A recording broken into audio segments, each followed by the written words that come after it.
जैसा कि आपको पता है, एक बार फिर हमारे लीडर ऑफ ऑपोजिशन बीच सत्र में, पार्लियामेंट का सत्र चल रहा है, फिर से जो है अवकाश पर निकल रहे हैं। 15 तारीख से जो है वो पार्लियामेंट में नहीं दिखेंगे। वैसे भी कम दिखते हैं। वंदे मातरम के महत्वपूर्ण चर्चा पे भी नहीं थे। जब वक्त अमेंडमेंट एक्ट पर चर्चा हो रही थी उस दिन भी वो नहीं थे। लेकिन ये पूरा जो एक आदत सी उनकी बन गई है कि हर महत्वपूर्ण समय पर, हर महत्वपूर्ण क्षण पर गायब होने की, इसमें कई सवाल उठते हैं। मैं रिकॉर्ड देख रहा था पिछले 3 महीनों में 4 से 8 सितंबर के बीच वो भारत से बाहर थे। ये वो समय था जब वाइस प्रेसिडेंट के चुनाव, देश के वाइस प्रेसिडेंट के चुनाव जो है 9 सितंबर को होने वाले थे। सभी राजनीतिक पार्टियां विचार विमर्श कर रही थी, लेकिन राहुल गांधी देश में नहीं थे, गायब थे। संभवतः मलेशिया में थे।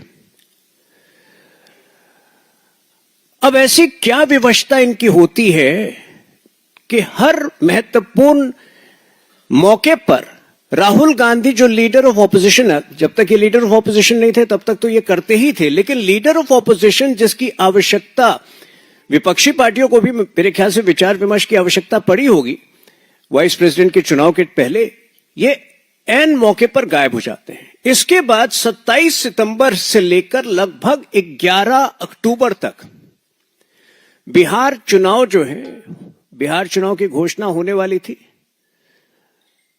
अक्टूबर के पहले सप्ताह में घोषणा हुई। 27 सितंबर से लेकर और 2 अक्टूबर को दशहरा था।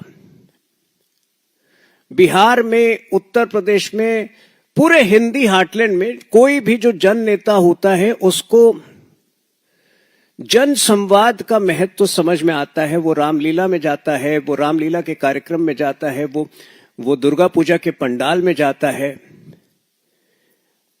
इधर हमारे लीडर ऑफ ऑपोजिशन जो है 15,000 किलोमीटर दूर दक्षिण अमेरिका में पता नहीं कौन से रामलीला के कार्यक्रम में भाग ले रहे थे।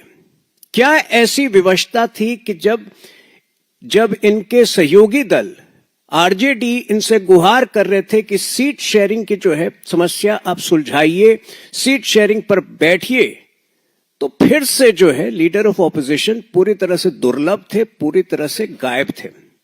अब एक बड़ा प्रश्न यह उठता है कि जब लीडर ऑफ ऑपोजिशन ऐसे समय पर गायब होते हैं तो उनकी आइटिनरी, वो कहां जाते हैं, वो ऑफिशियल विजिट है, अनऑफिशियल विजिट है, ये क्यों नहीं साझा की जाती है?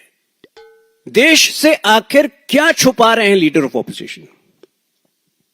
क्योंकि जब दक्षिण अफ्रीका गए तो पहले 3-4, दक्षिण अमेरिका जब गए तो पहले 3-4 दिन क्या किए समझ में नहीं आया, कोई इंफॉर्मेशन नहीं थी।